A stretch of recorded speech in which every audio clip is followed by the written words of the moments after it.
Bona tarda, benvingudes, benvinguts. Com ja és habitual en la secció d'Ecologia, pels vols del que és el Dia de la Terra acostumem a tocar temàtiques que tinguin un impacte profund en diversos àmbits de l'ecologia. En aquest cas concret, en aquest any, hem escollit un tema que posa focus en un problema molt important de salut planetària, que és la contaminació de l'aigua per compostos químics que romanen de forma persistent i que van minvant la nostra salut. És el que hem anomenat aquests compostos o contaminants eterns, entre cometes.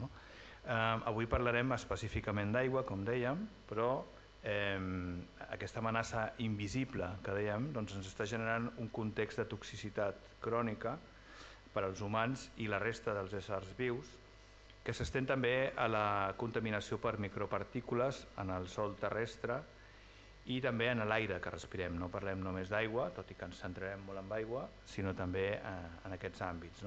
Darrerament, en països sobretot com a França, l'opinió pública s'està sensibilitzant davant d'una problemàtica que és dels perills dels anomenats PFA, que és un grup jo anomenàvem que eren més de 4.700 agents, però sembla que són forces més, ens quedaven molt curts, agents químics sintètics que estan àmpliament utilitzats, estan presents en molts àmbits i que s'acumulen al llarg del temps en el nostre organisme i també en el medi ambient.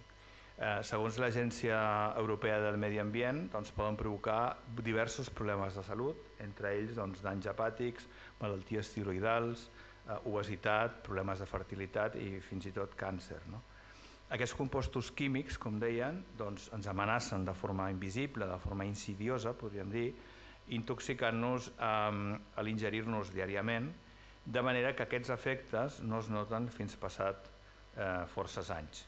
Tot i la seva rellevància, aquests PFAs no són més que la punta de l'iceberg, avui ho veurem de forma molt més concreta, de nombrosos contaminants que estan presents a l'aigua i que, per exemple, procedeixen dels microplàstics i de moltes altres fonts que s'incorporen a la cadena tròfica. Avui tenim amb nosaltres la Ethel El-Jarrat, doctora en Ciències Químiques per la Universitat de Barcelona. Ella és investigadora científica en l'Institut de Diagnòstica Ambiental i Estudis de l'Aigua, del CSIC. Compta amb més de 30 anys de recerca, ha publicat prop de 200 articles en revistes científiques internacionals, ha editat 3 llibres sobre diverses temàtiques vinculades al seu àmbit d'investigació i ha publicat 35 capítols de llibre. El seu treball se centra principalment en l'avaluació de l'impacte ambiental i en la salut humana dels contaminants orgànics persistents i emergents, amb especial èmfasi en retardants de flama, plastificants i pesticides. La seva recerca està enfocada a estudiar els processos de bioacumulació i biomagnificació en organismes aquàtics i terrestres, així com en l'exposició humana a aquests contaminants a través de diferents vies, ja sigui la dieta, la inhalació, el contacte dèrmic, etc. En els últims anys s'ha centrat en el problema ambiental i de salut que provoquen els milions de residus que es generen cada any en el nostre planeta, a través ja sigui no només de plàstics, sinó també de components electrònics, de tèxtils, etc., promovent el concepte d'economia circular neta, és a dir, on cal controlar aquests contaminants des de la producció fins als processos de reciclatge, en tot el cicle. Ha realitzat també activitats d'assessorament a polítics, participant especialment com a experta sobre l'àmbit de la contaminació per plàstics en el Congrés dels Diputats. El seu treball sobre l'impacte dels residus ens remet a aquest concepte de salut, d'una sola salut, una salut planetària, i com aquesta contaminació veiem que afecta els éssers vius i els ecosistemes aquàtics i terrestres i com a resultat ens acaba afectant també els éssers humans. Malauradament, els esforços de la comunitat internacional per alertar d'aquests riscos per a la salut sovint contrasten amb males pràctiques que són pròpies de la indústria i estan emparades pels interessos de múltiples lobbies, i la falta, conseqüentment, també la falta de resposta per part de la classe política. Doncs agraïm molt especialment la presència avui de la Ethel El Jarrat, que tot sovint ens farà la seva presentació. Benvinguda. Hola, buena tarde. Bueno, gracias por la presentación. Y bueno, como bien ha comentado, pues os pasaré a explicar, bueno, de una manera un poquito resumida parte de la investigación que hacemos en mi grupo de investigación, relacionado pues con el problema de la contaminación del agua, pero no solo del agua, y cómo nos impacta en la salud humana. Si nos centramos por ejemplo, en lo que sería el agua, inicialmente, pues las diferentes actividades antropogénicas que llevamos a cabo en el día a día pues contaminan las aguas de nuestro planeta, ya sean aguas continentales o aguas marinas, ¿no? Y dentro de las actividades que pueden provocar este tipo de la contaminación de estas masas de agua, pues tenemos las actividades agrícolas y ganaderas mediante el uso pues de diferentes pesticidas o de diferentes antibióticos de uso veterinario, por ejemplo. Luego las diferentes actividades industriales. En todo el mundo se generan pues más de 25 millones de toneladas de productos químicos tóxicos como residuos y relacionados pues con diferentes tipos de producción industrial, ya sea pues en el ámbito de petróleo, plásticos, disolventes, detergentes, en fin, en infinidad de actividades industriales. Y luego también tenemos las actividades urbanas y domésticas, lo que todos nosotros utilizamos en nuestro día a día en nuestras casas, pues por ejemplo el uso de fármacos, el uso de productos de cuidado personal, cosméticos, etcétera. Pero un poco sí, perdón. Antes también recalcar que cuando hablamos de contaminación de agua, aquí sí que tenemos que mencionar también que no solo estamos contaminando el agua, también los sedimentos o suelos también quedan contaminados. Todos estos compuestos químicos, de los que luego hablaremos un poco con más detalle, dependiendo de las propiedades físico-químicas que tengan, pues van a tender más a quedarse disueltos en el agua o bien a concentrarse en los materiales sólidos y depositarse en los sedimentos o en los suelos.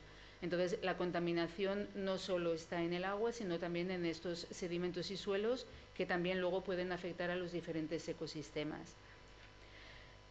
Comentando un poco lo que decía sobre los compuestos perfluorados, que en los últimos años también están teniendo mucho interés en la comunidad científica, pues quería pasar a explicaros como unos cuantos detalles de estos compuestos para luego ya hablar un poquito más en general de la problemática, ¿no? Los compuestos perfluorados son estructuras, hay de diferentes clases, son las estructuras químicas que tenéis aquí representadas y se caracterizan por tener todos al menos pues un grupo de carbono unido a 3 átomos de flúor o a 2 átomos de flúor. Y digamos el número de diferentes tipos de compuestos que hay de perfluorados es muy amplio y dependiendo la fuente que cojas te dirán más o menos, pero existen una gran cantidad de diferentes compuestos, más de 10.000 diferentes sustancias y que se utilizan en más de 200 procesos industriales y en productos de consumo. Por ejemplo, pues en ropa impermeable, en la ropa ignífuga para los bomberos, por ejemplo, en productos de detergentes, en materiales que usamos en la cocina, por ejemplo, las sartenes, porque son muy buenos repelentes de grasas. Luego también en cosmética, en fin, las aplicaciones son infinitas. La historia un poco de estos compuestos perfluorados se empezaron a producir en los años 30 más o menos, luego ya a partir de unas cuantas décadas empezaron a producirse de una manera muy amplia y ya en los últimos años, a raíz de la prohibición de algunos de estos productos, la industria ha ido generando una gran cantidad de nuevas alternativas, pero que no dejan de ser también compuestos perfluorados. En el tema del interés científico, pues empezaron a estudiar ya desde hace bastantes años y ya debido a los primeros indicios de toxicidad que podían presentar estos compuestos, ya los propios fabricantes, que es algo curioso que ocurra, pero pues un poco denota el grado de toxicidad que debería existir para que el propio fabricante decidiera entre el año 2000 y 2002 cesar la producción de dos de estos compuestos que eran los más ampliamente utilizados, el PFOS y el PFOA.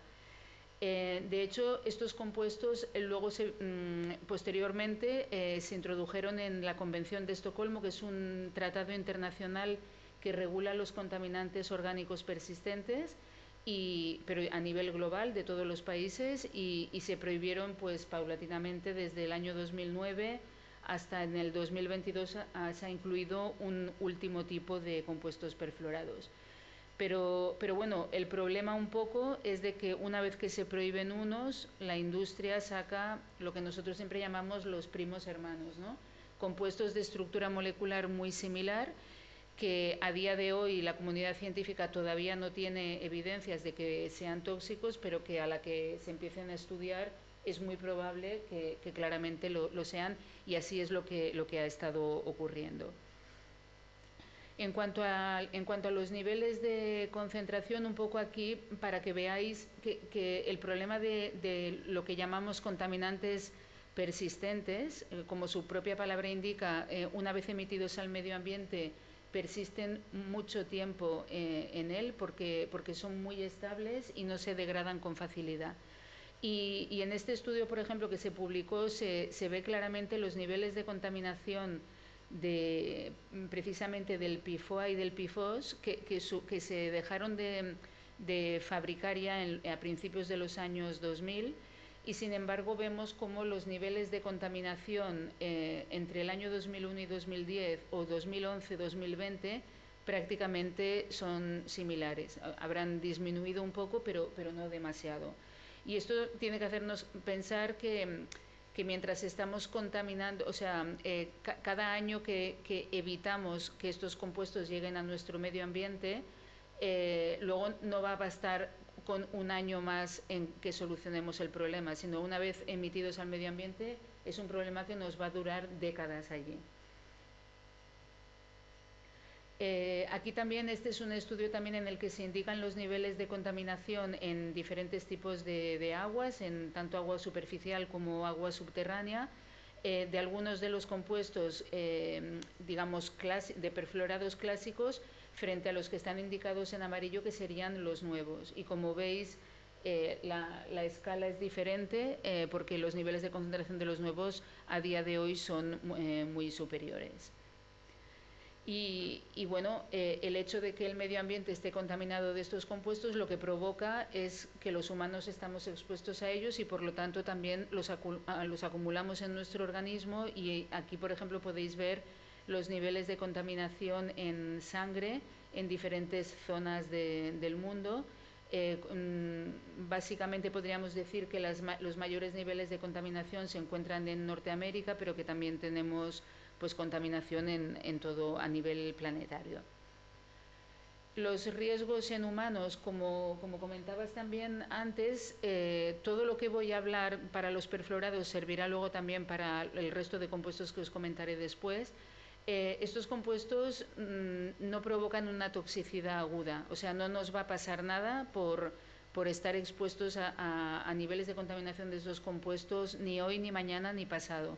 El único problema que tienen es de toxicidad crónica, o sea, estamos todos los días de nuestra vida expuestos a cantidades que, aunque sean muy muy pequeñitas, son a diario y constantes. Entonces, esta toxicidad crónica es la que a lo largo de los años puede conllevar pues a todas estas series de efectos que nos pueden provocar. Aquí podéis ver que hay algunos que están ya como corroborados y otros como que la comunidad científica pues está estudiando porque cree que también pueden dar ese tipo de efectos, pero bueno, el listado de posibles efectos, como veis, es importante. Relacionado al número de compuestos, como os decía, pues hay quien comenta que son más de 10.000, pero en un último informe de hace unos años, la Organización para la Cooperación y el Desarrollo Económico consideraba que al menos existen 220.000 compuestos perfluorados diferentes. ¿De acuerdo? Entonces, esto, el problema que genera es una gran dificultad a la hora de poder detectarlos. O sea, no es lo mismo analizar el PFOS y el PFOA, que era lo que inicialmente hacíamos en los laboratorios, ¿no? Pues vamos a intentar identificar si hay presencia de estos dos compuestos, a tener que analizar 220.000 compuestos. O sea, esto no es factible. Sí que se están desarrollando técnicas analíticas que nos permitan evaluar el nivel total de estos compuestos, pero que no es algo sencillo. Y es más, no somos capaces de poder identificar uno por uno de ellos si son tóxicos o no son tóxicos. Entonces, esto genera una gran problemática en este sentido.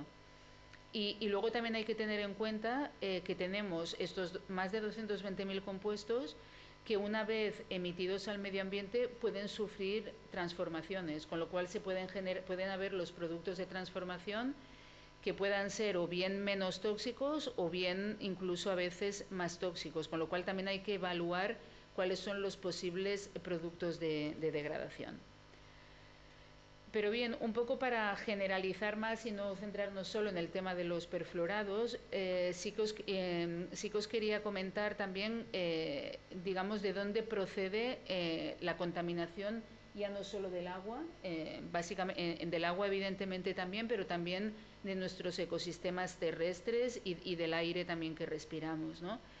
Vivimos en una sociedad de consumo en la que utilizamos demasiados materiales y generamos demasiados residuos.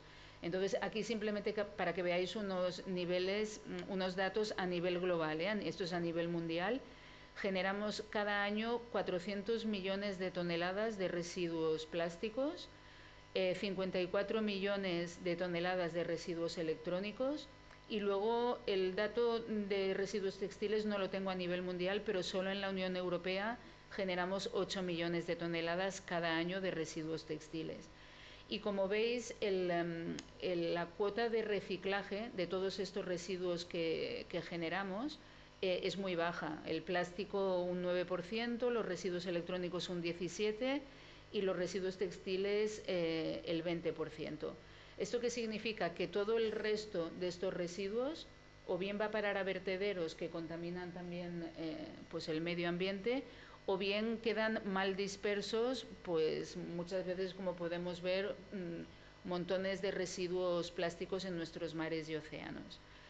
Pero para poder entender bien lo que os quiero comentar aquí de la problemática de los compuestos químicos tóxicos, primero hay que saber bien de qué están hechos todos estos materiales, ¿no? Normalmente nosotros, cuando vemos pues una botella de plástico, pensamos un poco en el polímero. Todo el mundo nos habla de el polietileno, el poliestireno, el PVC, pero un plástico no solo es un polímero. O sea, los plásticos están formados evidentemente por polímeros, pero aquí tenéis una fotografía del polímero, pero cómo conseguir obtener la red de pesca o la cañería o los dispositivos médicos o las bolsas y botellas de agua, para eso con el polímero solo no somos capaces de fabricarlo. Para poder llegar a fabricar todos los materiales plásticos que utilizamos, es necesario añadir una gran cantidad de compuestos químicos, lo que se llama aditivos químicos asociados al plástico. Y lo importante es que no son pequeñas cantidades. A veces la suma de todos los aditivos químicos que añadimos al material en cuestión puede ser la mitad del peso total del producto final, con lo cual no es algo que sea despreciable. ¿Qué es lo que añadimos? Pues evidentemente añadimos los compuestos químicos porque tienen su funcionalidad, no por gusto y placer, ¿no? Pero un poco pues se añaden plastificantes, que son los que nos van a permitir dar dureza al material plástico que queremos, si queremos que sea algo rígido, o bien darle flexibilidad si queremos que sea, por ejemplo, una bolsa. Estabilizantes, para que durante todo el proceso de fabricación del plástico el polímero no se degrade. Retardantes de llama. Los retardantes de llama son compuestos que por ley se tiene que añadir a cualquier material, ya sea plástico o de cualquier otro tipo, porque lo que hacen es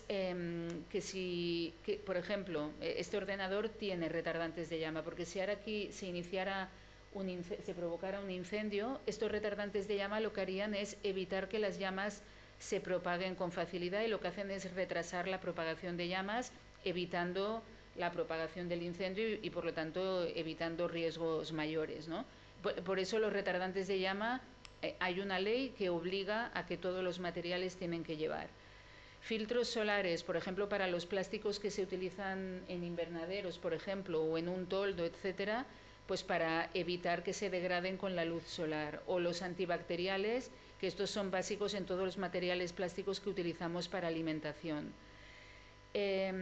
El tema está que estos compuestos químicos que están en estos materiales plásticos pueden liberarse en todas las etapas del ciclo de vida del material, o sea, desde la fabricación hasta el uso, hasta posteriormente el reciclaje. A día de hoy existen más de 12.000 compuestos químicos distintos que se utilizan como aditivos para los plásticos. O sea, eso no quiere decir que en cada material plástico haya 12.000 compuestos, pero que dependiendo del tipo de plástico que se fabrica, la variedad es inmensa. Hay, pues eso, más de 12.000. La comunidad científica, por las propiedades físico-químicas y estructuras de estos compuestos químicos, pone la alerta en que podrían ser tóxicos en torno a 2.400 de ellos. Pero evidentemente no tenemos tiempo, o no hay tiempo suficiente para poder evaluar todo este proceso de toxicidad. Pero los estudios que se han llevado a cabo en los últimos años ya aseguran que más de 60 de estos compuestos, y hay evidencias científicas de que son tóxicos para la salud humana. Si nos movemos a los productos electrónicos contienen una gran cantidad de metales, 60 elementos diferentes de la tabla periódica, de los cuales podemos encontrar algunos metales que son tóxicos, como el cadmio, el mercurio, el plomo, el níquel o el berilio. Y luego aparte tiene también los retardantes de llama, que os comentaba que están en todos los materiales, y lubricantes y refrigerantes, que también pueden ser compuestos químicos de toxicidad. Si nos movemos a los textiles, pues aquí también se necesita una gran cantidad de sustancias químicas, aquí sobre todo para el tema de la fabricación, y también en actividades de acabado, ¿no? Pues para blanquear, o bien para imprimir, para teñir, para impregnación, recubrimientos, etcétera. Entonces aquí podemos encontrar diferentes tipos de compuestos tóxicos, como tintes, colorantes, metales pesados, eftalatos que están asociados a todo el tema plástico también, que son unos plastificantes, filtros solares, otra vez retardantes de llama, sustancias perfluoradas, las primeras de las que hemos estado hablando, en los textiles, lo que comentábamos, ¿no? Por ejemplo, en todo lo que es impermeable, o también, por ejemplo, en todo el equipamiento para los bomberos. En el caso de un tejido, de la ropa, del textil, para que sepáis, normalmente el tejido final contiene un 27% del peso, son sustancias químicas que se le han añadido. Esto si la fibra con la que fabricamos el textil es fibra natural, pero hoy en día casi el 70% del textil que se fabrica es de fibras sintéticas que no deja de ser plástico. El poliéster, la poliamida, el elastano, etcétera, son polímeros, o sea, son plásticos también. En estos casos, el porcentaje de sustancias tóxicas en el producto final es aún superior al 27%. Entonces, bueno, esto simplemente era para daros unos datos que veáis que realmente estamos rodeados y utilizamos en nuestro día a día infinidad de materiales que están impregnados de sustancias químicas, algunas de ellas con evidencias ya de que son tóxicas a día de hoy. ¿Cuáles son las principales vías de exposición? Básicamente hay 3 vías de exposición humana: la ingestión, que es todo lo que comemos y bebemos; la inhalación, que sería el aire que respiramos, y aquí es importante porque normalmente cuando hablamos de contaminación de aire, siempre la gente lo relaciona a contaminación de aire exterior, ¿no? El aire fuera, pues lo típico, si estás en una carretera o bueno, con tráfico, pues en los tubos de escape de los coches que contaminan, o si estás en una zona industrial, pues los humos de la chimenea que salen de la fábrica en cuestión. Pero en muchos de estos compuestos químicos que os he estado comentando, los niveles de contaminación en aire interior son muy superiores. O sea, por ejemplo, ahora todos nosotros aquí estamos respirando este tipo de sustancias que están liberándose de este ordenador, de estas sillas de plástico, de la ropa que llevamos, etcétera. Os digo, son concentraciones muy, muy pequeñitas, pero nosotros hemos hecho estudios de presencia de estos compuestos en el aire de ambientes interiores y los niveles son considerables. Bueno, y luego habría el contacto dérmico. El contacto dérmico quizás es una de las vías menos estudiadas porque se cree que básicamente lo importante es la ingestión y la inhalación, pero estamos llevando a cabo últimamente algunos estudios para evaluar el tema del contacto dérmico y tampoco tendría que ser despreciable. O sea que quizás las evaluaciones que se hacen a día de hoy de a qué estamos expuestos están como un poco infracalculadas. Tenemos todas estas sustancias químicas que nos rodean, estamos expuestos a ellas, y qué pasa cuando estas sustancias químicas entran dentro de nuestro cuerpo, ¿no? Pueden pasar dos cosas, o bien que nuestro cuerpo sea capaz de metabolizarlas y entonces las eliminamos, por ejemplo, a través de la orina, o bien que no seamos capaces de metabolizarlas y que se queden acumuladas en nuestro organismo. Tanto si es un caso como si es otro, puede provocar efectos tóxicos. Incluso si solo entra, lo metabolizamos y lo excretamos, también nos puede provocar un efecto tóxico. Pero evidentemente los compuestos de mayor interés o más preocupantes son aquellos que no somos capaces de eliminar y quedan acumulados en nuestro organismo. Que precisamente los compuestos perfluorados son de estos, de los que entran en nuestro organismo y se quedan allí acumulados, ¿vale? ¿Qué pasa cuando entran? Los compuestos pueden ser o bioacumulables y también pueden ser biomagnificables. Bueno, bioacumulables es lo que os decía, no somos capaces de metabolizarlos y por lo tanto a medida que vamos creciendo en edad, pues nuestros niveles de contaminación son mayores porque, claro, vamos acumulando lo de todos los años de nuestra vida.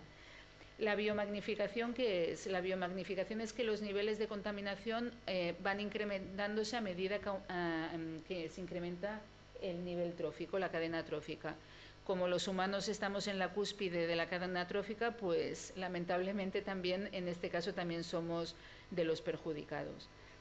Y a mí me gusta enseñar un poco esto de los contaminantes que se acumulan en nuestro organismo, porque es llamativo y porque también es algo que la gente no conoce. El otro problema añadido de estos compuestos que acumulamos en nuestro organismo es de que varios de ellos pueden ser transferidos de la madre al feto, ¿vale? Y pueden ser transferidos o bien a través de la placenta o bien a través de la leche materna cuando amamantamos a los bebés.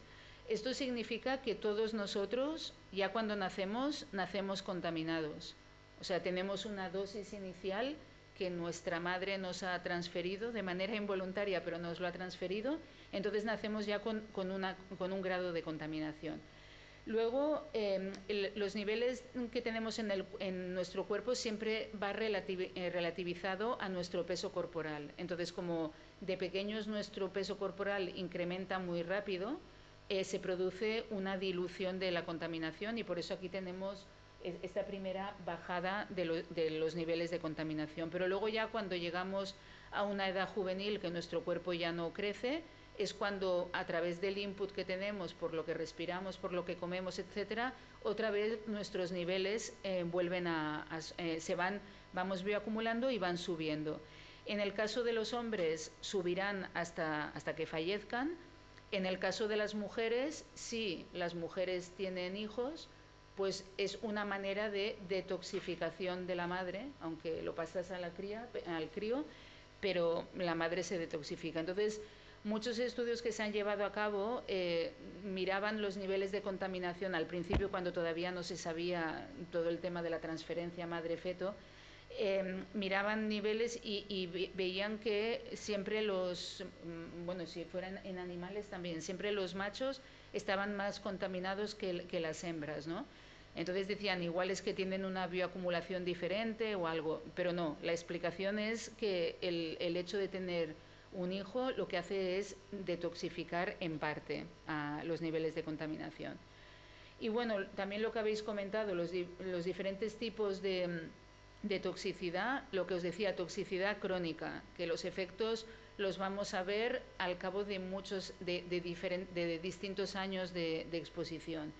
Pues infertilidad, problemas, la mayoría son disruptores endocrinos, nos van a dar problemas, por ejemplo, en la tiroides, diabetes, problemas de reproducción, de fertilidad, también algunos son neurotóxicos y lo peor de todo es que algunos también pueden generar diversos tipos de cáncer. Aquí sí que indico, estamos expuestos a cantidades muy pequeñas. Cuando hablo de cantidades muy pequeñas, hablamos de entre 10 a la menos 6 y 10 a la menos 9 gramos, para que veáis que son cantidades ínfimas. Pero incluso a esas cantidades tan pequeñas, el hecho de estar expuesto cada día de nuestra vida puede provocar estos efectos tóxicos. Comentaba antes que hay como más de 2.400 compuestos químicos que parece que podrían generar toxicidad, ¿no? ¿Cómo hacemos el mundo científico en qué compuestos centramos nuestros estudios? Porque no podemos centrarlos en los 2.400. Entonces nosotros, para establecer un orden de prioridades, siempre miramos dos aspectos. Uno, el grado de exposición, y otro, el riesgo del compuesto. Claro, si tenemos un compuesto que solo se aplica para un material en concreto, que se utiliza muy poco a nivel industrial, por ejemplo, pues quizás no me genere tanto problema como uno que lo estamos aplicando a punta pala en todos los productos que fabricamos, ¿no? Pero luego también el riesgo. A veces puede haber un producto que utilicemos poco, pero que su toxicidad a concentraciones muy pequeñitas sea mayor que otro que utilizamos más ampliamente. Y por lo tanto, tenemos que llegar a este compromiso entre el grado de exposición y el grado de toxicidad. Si nos centramos en los aditivos asociados al plástico, nosotros centramos los estudios básicamente en plastificantes y retardantes de llama, porque son los que representan el 47% del total de todos los aditivos que se añaden. Y además porque algunas de las familias de plastificantes y retardantes de llama cumplen lo que os he comentado antes, de que son persistentes, de que se bioacumulan, se biomagnifican, etc. Y por eso algunos de los ejemplos que os mostraré están centrados en estas familias de contaminantes. Pero bueno, cuando hablamos de contaminación por plásticos y de contaminación de agua, a día de hoy no podemos obviar uno de los contaminantes que más preocupa en los últimos tiempos, que son los microplásticos, ¿de acuerdo? ¿Qué son los microplásticos? Los microplásticos son el mismo material que un plástico, lo único que el tamaño es como un grano de arroz o más pequeño. Entonces, dependiendo lo pequeño que sea, podemos hablar de microplásticos o incluso podemos hablar de nanoplásticos, y ya hablamos de nanómetros del tamaño de la partícula, ¿no?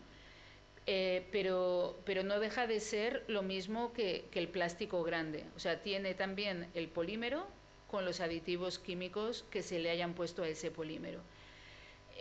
También es importante distinguir entre microplásticos primarios y secundarios. Los primarios son los que fabricamos a nivel industrial para aplicarlos en ciertos usos. Por ejemplo, ahora en Europa están prohibidos, pero en otras partes del mundo todavía no. Se utilizan en cosmética, por ejemplo, cremas exfoliantes, ¿no? Se utilizan todavía en pasta dentífrica. También se utilizan en diferentes detergentes. O sea, hay algunas aplicaciones de uso industrial, y por lo tanto los primarios son los que se fabrican específicamente a estos tamaños para determinados usos. Y luego están los secundarios, que los secundarios lo que son este plástico que se degrada tan lentamente, pero sí que se degrada, pues por la actividad del sol o la actividad del viento o del oleaje, se van fragmentando cada vez en partículas más pequeñas. La botella de plástico, si la tiras al medio ambiente, pues al cabo de X años se irá fragmentando en trocitos cada vez más pequeños y son los microplásticos que tenemos dispersos por todos los sistemas acuáticos. Y en los mares, por ejemplo, yo siempre digo que la contaminación por plástico no es solo la que vemos a nivel superficial, eso es solo lo que vemos, pero toda la columna de agua está llena de microplásticos, de estos pequeños fragmentos que están allí. Y aquí también para que veáis en nuestro día a día cómo todos nosotros generamos estos microplásticos, ¿no? Por ejemplo, cada vez que ponemos una lavadora en casa, estamos generando cada lavadora en torno a 2000 fibras de plástico que se van con el agua de desagüe y contaminan por allí también nuestros sistemas acuáticos. Lo mismo si ponemos una secadora, también se genera una gran cantidad de microplásticos. Por otro lado tenemos el tema de los neumáticos. Los neumáticos actualmente tienen una parte de plástico y estos neumáticos a medida que se van rodando van soltando estas pequeñas partículas también que se liberan al aire.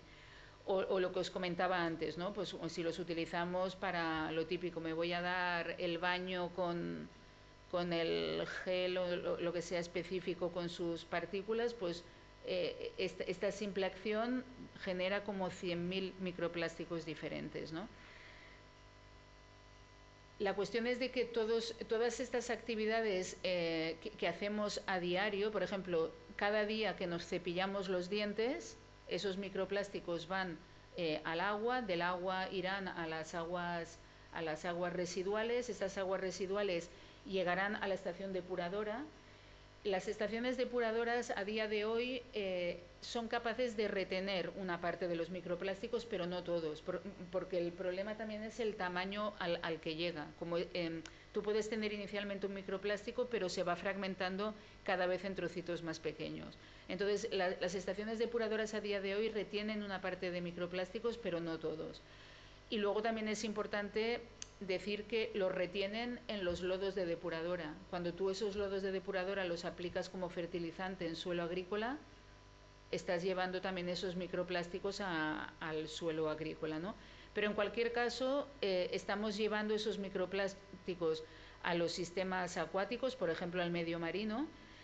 Allí los animales de manera involuntaria ingieren estos microplásticos y estos microplásticos además tienen el problema añadido que además de los compuestos químicos que ya tienen de por sí, los que hemos puesto al material plástico, son una superficie que actúa como esponja para atraer otros contaminantes que haya en el agua. Con lo cual es como una manera de atraer contaminantes y claro, cuando tú ingieres el microplástico, estás ingiriendo el microplástico con todos estos compuestos químicos. Entonces, bueno, una vez introducido lo que son los compuestos químicos y los microplásticos, cuando hablamos de la exposición humana a este tipo de contaminación, ya sea por lo que comemos o por lo que respiramos, tenemos que verlo desde dos perspectivas. Una, qué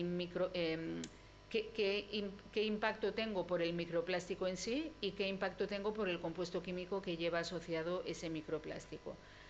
El tema de los microplásticos se ha estudiado en la última década, se ha hecho mucho énfasis a nivel del mundo científico en estudiar esta problemática, pero todavía no está, todavía hay muchas incógnitas y muchas dudas sobre el comportamiento y sobre los efectos que puede generar.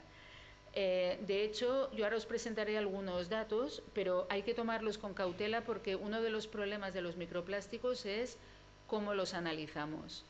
¿Vale? Entonces, nos encontramos que no hay un consenso de cómo hay que analizar la presencia de microplásticos en las diferentes matrices que nos puedan interesar, ya sea en el agua, en el suelo, en el aire, etcétera.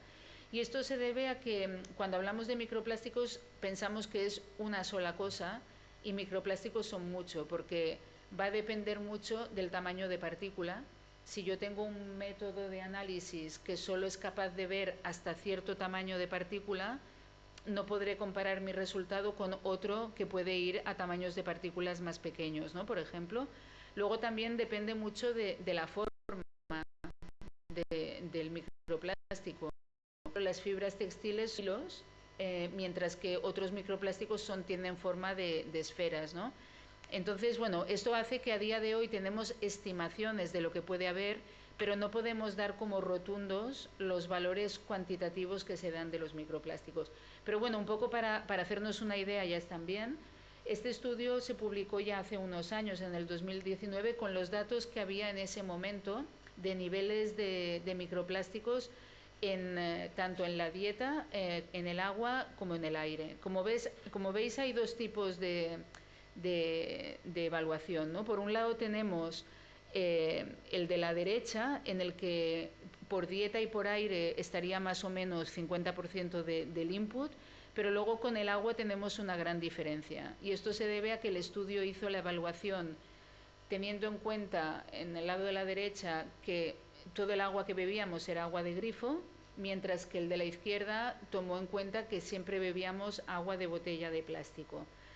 Pero os lo comento, hay que tenerlo en cautela porque posteriormente han salido estudios en los que también han detectado microplásticos en agua de grifo, ¿vale? Por lo tanto,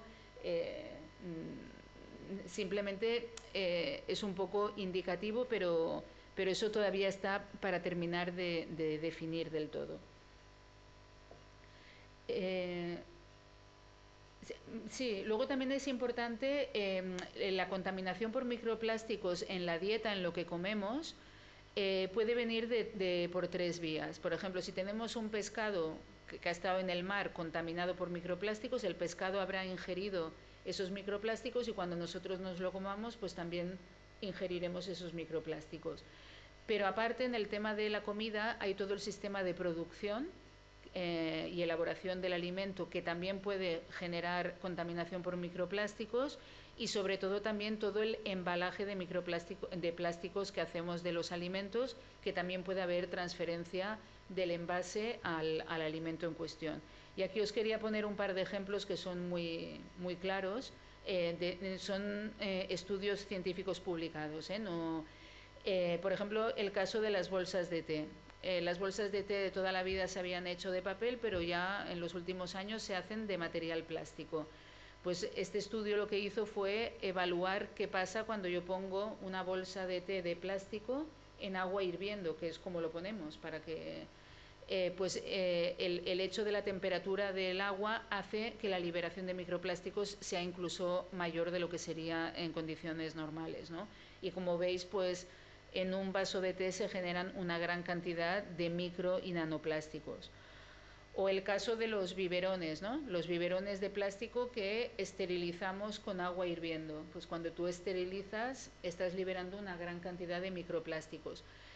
Aquí, bueno, el problema no sería tal porque en realidad ese agua tú luego no te lo bebes, pero cuando tú preparas luego la leche, pones el agua caliente y luego la leche, en ese biberón de plástico también se libera una gran cantidad de microplásticos.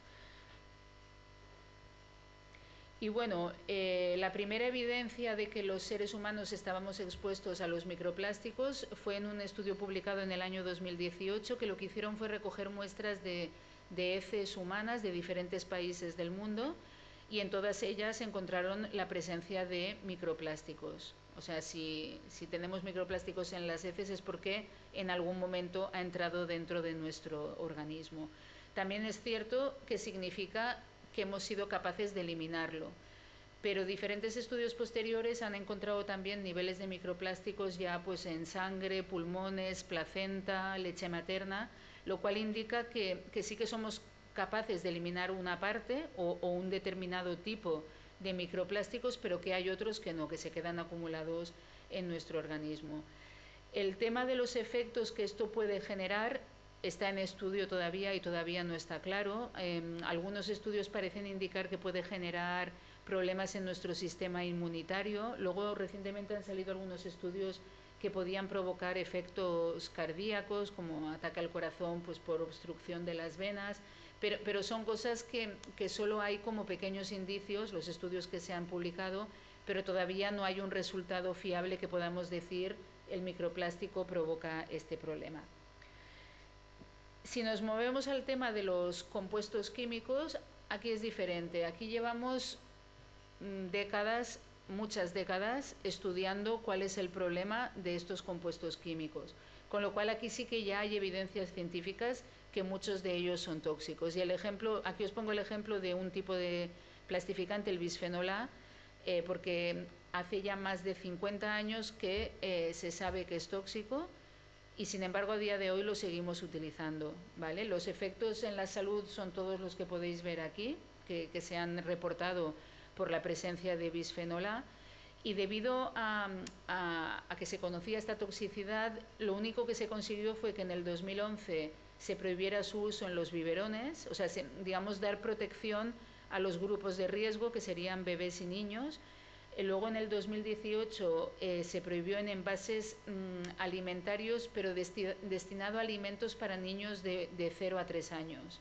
O sea, para los alimentos para adultos no está prohibido.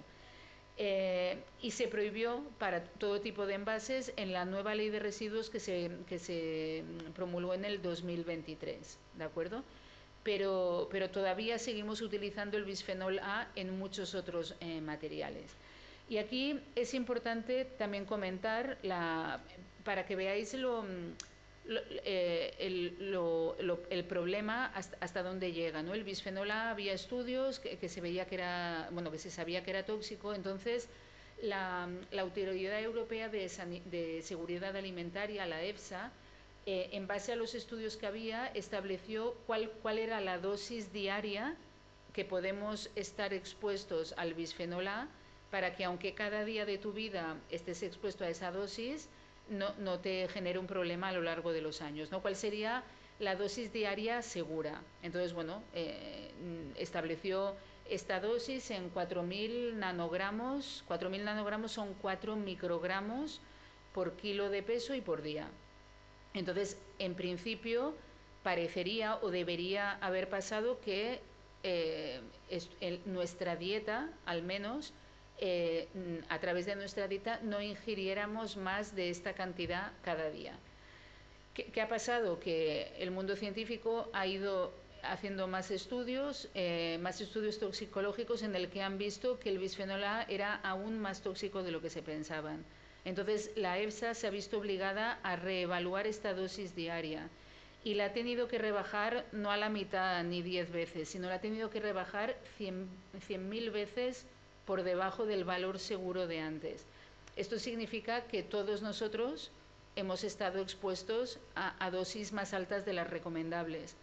Y esto significa que con estas dosis a día de hoy, lo suyo sería que se prohibiera el uso del bisfenol A en cualquier tipo de material, no solo en envases, sino en cualquier tipo de material. Pero bueno, eso todavía no ha llegado. Y el bisfenol A aún es uno de los que está regulado y legislado, pero hay una gran cantidad de otros plastificantes que a día de hoy se utilizan, pero que no existe regulación todavía de ninguno de ellos. En nuestro grupo de investigación nos hemos centrado en una familia de compuestos que son compuestos organofosforados, y los estudiamos porque algunos de ellos son persistentes y porque se utilizan tanto como plastificantes y como retardantes de llama. Y también pues ya hay estudios que muestran los diferentes efectos tóxicos que pueden causar. Hicimos un estudio para ver a qué dosis estábamos expuestos cada día cada uno de nosotros por las diferentes vías de exposición. Entonces, primero hicimos un estudio con lo que son las bebidas, lo que bebemos, ¿no? Entonces, incluimos evidentemente agua de botella de plástico, agua de grifo y luego otras bebidas. Vimos que los refrescos de cola eran los que estaban más contaminados, y luego también los zumos serían los siguientes más contaminados. Y esto se vio que se debía a la presencia de las bebidas azucaradas.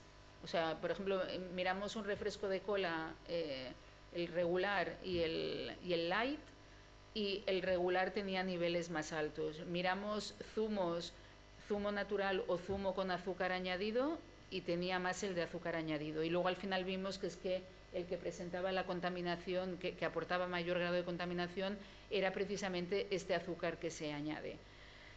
No sabemos bien por qué el azúcar está contaminado por plastificantes, Estuvimos en contacto con empresas azucareras del país a ver si podíamos asesorarles en el producto de refinamiento o en algún proceso que ellos hicieran donde se podía provocar esta contaminación, pero bueno, tampoco han tenido interés en saberlo o en tomar medidas al respecto. Y luego aquí, volviendo un poco a lo que es el agua, comparamos agua de botella con agua de grifo, pensando que los niveles de agua de botella serían mayores, ¿no? Porque la botella es plástico, y nos encontramos todo lo contrario, que la de agua de grifo tenía mayor nivel de plastificantes que la de botella.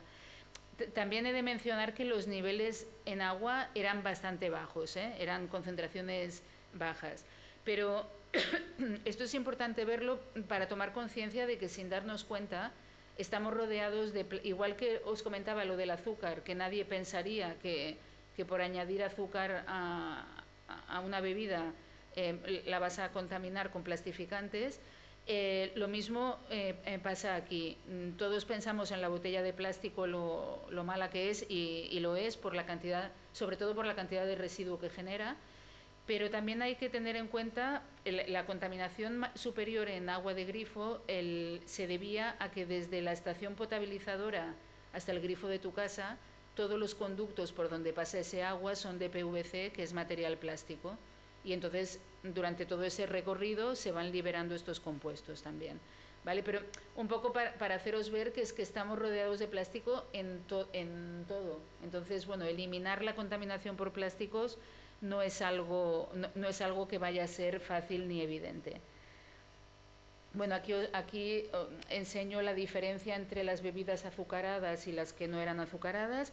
Y bueno, normalmente, ¿cómo sabemos a cuánto estamos expuestos? Nosotros analizamos la presencia del compuesto químico pues en cada una de las bebidas, y luego sabemos por estudios de estadística cuánta agua bebemos al día, cuánto refresco de cola bebemos al día, etcétera, y en base a lo que bebemos y a lo contaminado que está cada uno, sabemos cuál es la dosis diaria. Entonces, bueno, en promedio estábamos en torno a 2,5, ¿vale? Este valor por sí solo no nos dice nada, si es mucho o si es poco, porque dependerá de la toxicidad de los compuestos, ¿vale?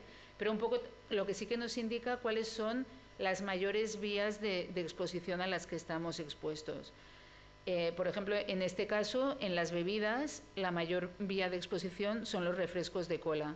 Si eliminamos los refrescos de cola, pues estamos eliminando la mitad de nuestra dosis diaria, ¿no? Por poner un ejemplo. Hicimos lo mismo con todos los alimentos que comemos, ¿no? Analizamos pues cereales, legumbres, chocolate, miel, bueno, todo lo que veis aquí, ¿no? Pescado, carne, huevos, fruta, verdura, etcétera, y en base también a lo que comemos en la dieta española, vimos que estábamos en torno a los 27. O sea, si comparamos con los dos de bebidas, digamos, las bebidas sería solo el 10% de lo que estamos ingiriendo por los alimentos que comemos. Esto sería la parte de ingestión, pero luego también hay la parte de inhalación, lo que os he dicho. Entonces, aquí el estudio que hicimos fue, bueno, vamos a ver todos los espacios en los que pasamos nuestro día, ¿no? Cuántas horas pasamos en el trabajo, cuántas horas pasamos en casa, cuántas en medios de transporte, cuántas en el aire exterior. Y en base a eso, podemos saber a cuánto estamos expuestos en el día. Fijaros que los niveles de concentración que encontramos, los mayores eran en el interior de los coches o de los transportes públicos. Esto también tiene su lógica, porque también son ambientes más pequeños y con gran cantidad de personas y por lo tanto gran cantidad de materiales. Y si veis, el porcentaje de tiempo que pasamos al día en medio de transporte está menos de 1 hora, ¿de acuerdo? Sin embargo, cuando vemos la dosis entera, el 17% de lo que estamos expuestos es por esa hora o menos de esa hora que pasamos en los medios de transporte, ¿vale? Y bueno, el total estaba en torno a los 4, un poco haciendo el cómputo general de lo que serían las vías de exposición ordinarias que en los estudios científicos se tienen en cuenta. Tenemos pues lo de inhalación que os acabo de explicar, la ingestión, que hemos sumado las bebidas con la comida, y luego también hay la ingestión de polvo. Esto es importante porque de manera involuntaria todos ingerimos una cierta cantidad de polvo al día. Está establecido que un adulto ingiere en torno a los 20 miligramos de polvo diario y un niño mucho más, porque el niño está todo el día toqueteando todo y llevándose las manos a la boca, en torno a los 50 miligramos. Analizamos también el polvo de las casas y entonces establecimos también cuál era la parte de ingesta de este polvo. Y luego este polvo también evaluamos qué parte nos afecta por el contacto dérmico, ¿vale? Entonces, bueno, evaluando todas estas vías de exposición, estábamos en torno a los 40 nanogramos por kilo de peso y por día. Como os digo, este valor no nos sirve de nada si no conseguimos tener un valor guía que nos diga a cuánto podemos estar expuestos, pero sí que nos da una idea de qué es lo que más nos impacta y por dónde puedo reducir esa vía de exposición. Y aquí también me gustaría mencionar que este estudio que hicimos es para lo que llamamos pues población en general, pero que hay ciertos grupos de riesgo. Y luego también que hay otras vías de exposición que normalmente no se contemplan, pero que nosotros estamos haciendo estudios viendo que sí que se deberían contemplar, ¿no? Y que no con esto cubrimos todas las vías de exposición a las que estamos. Os pondré un ejemplo de algún estudio que hemos hecho de grupo de riesgo. En la parte de inhalación que os he dicho, las 8 horas que pasamos en el trabajo, pues por facilidad nuestra lo hicimos en nuestro propio instituto, en diferentes despachos, aula de informática, en algún laboratorio, pero bueno, en los espacios habituales nuestros. Pero es que hay diferentes actividades de trabajo que pueden ser de mucho mayor riesgo, ¿no? Y una de ellas es los recicladores de residuos electrónicos. Bueno, de residuos electrónicos o de cualquier tipo de residuos. En una empresa de reciclaje en la que te llega tanto residuo contaminado y los trabajadores tienen que desmenuzar estas piezas, se liberan mucha cantidad de partículas y mucha cantidad de compuestos tóxicos que llevan los materiales, ¿no? Hicimos un estudio en una de las mayores empresas de reciclaje de aquí de Cataluña y entonces simplemente para que veáis, solo durante la jornada laboral estaban expuestos a casi el doble de lo que la población general está expuesto durante las 24 horas. ¿Vale? Entonces, bueno, son temas que también hay que tener en cuenta. Cuando damos datos, no todos tenemos las mismas actividades y no todos estamos expuestos de la misma manera. Y en el caso del contacto dérmico, los trabajadores allí sí que tenían casi 100 veces más de lo que tenemos nosotros por contacto dérmico del polvo. Claro, allí el polvo que se genera en una de estas empresas es muy elevado y por lo tanto estaban expuestos 100 veces más que la población general. Y en cuanto a otras vías de exposición, aquí os pongo un ejemplo solo a raíz del COVID y de tener que llevar las mascarillas de protección contra el COVID. Como las mascarillas eran de plástico, pues nos dio por hacer un estudio de qué compuestos químicos llevaban estas mascarillas que utilizábamos y qué cantidad de lo que había respirábamos mientras llevábamos 4 o 8 horas la mascarilla, ¿no? Aquí sí que tenemos una gran variedad. Había mascarillas en que los niveles de contaminación eran bajos y apenas nos daban aporte, pero había otras que estaban altamente contaminadas y que por inhalación igual las 8 horas de ponerte la mascarilla suponía más que las 24 horas de una persona sin mascarilla a lo largo de todo el día. Ahora, por ejemplo, estamos haciendo también un estudio, todavía no tenemos los datos completos, pero simplemente para mencionaros otras vías de exposición que no se tienen en cuenta, que es del uso de materiales de higiene menstrual, compresas, tampones, copas menstruales. Todo esto no deja de ser material plástico que tiene estos compuestos químicos tóxicos. Entonces, bueno, estamos evaluando qué parte de esos compuestos que ya hemos visto que hay presente en estos materiales entra dentro de nuestro organismo o no. O lo mismo con los pañales infantiles, ¿no? Entonces, bueno, hay diferentes vías de exposición que a día de hoy todavía no se han llevado a cabo estudios para evaluarlas, pero que creemos que una evaluación correcta y completa requeriría de conocer también cuál es este impacto. Y luego ya un poco para, no sé si ya voy muy, para terminar, simplemente también quería hacer una mención a nivel de lo que es la contaminación, bueno, un poco que decíamos la contaminación de las aguas, que viviendo en todo el problema del cambio climático actual, este cambio climático a nivel de aguas, tenemos dos escenarios distintos, o bien el de sequía o bien el de inundaciones. Y bueno, en nuestro entorno somos capaces de ver tanto una situación como la otra. Entonces, simplemente mencionaros, este es un estudio que hicimos en aguas y sedimentos del Parque Nacional de Doñana, para evaluar las actividades agrícolas, cómo afectaba el uso de pesticidas en la contaminación de las aguas del Parque Nacional, ¿no? Entonces, cogimos muestras en diferentes tipos de cultivos, pero luego también en sitios que considerábamos blancos del parque, que no estaban tan cerca de la actividad agrícola. Y encontramos niveles de contaminación muy elevados en estos controles, y coincidió que luego viendo pues cómo se había realizado el muestreo, que eran zonas en las que, bueno, sabéis que hay un gran problema de sequía en Doñana, pues que el cauce donde se había recogido esa muestra era muy bajo el caudal, y por lo tanto la misma contaminación queda concentrada en menos cantidad de agua, ¿no? Entonces, el problema de sequía, si tienes menos agua, el contaminante no se va, el contaminante lo que pasa es que está más concentrado en la poca agua que hay. En el caso de los eventos de inundaciones, aquí hicimos un estudio hace años, y por lo que os comentaba al principio de todo, la contaminación no solo afecta al agua, también afecta a los sedimentos. Los sedimentos que hay en un río tienen contaminantes en las capas bajas del sedimento, persistentes de hace muchos años, ¿no? Cuando hay un problema de inundación, todos estos sedimentos se remueven, con lo cual vuelves a sacar a la superficie esos contaminantes que estaban allí como enterrados, ¿no?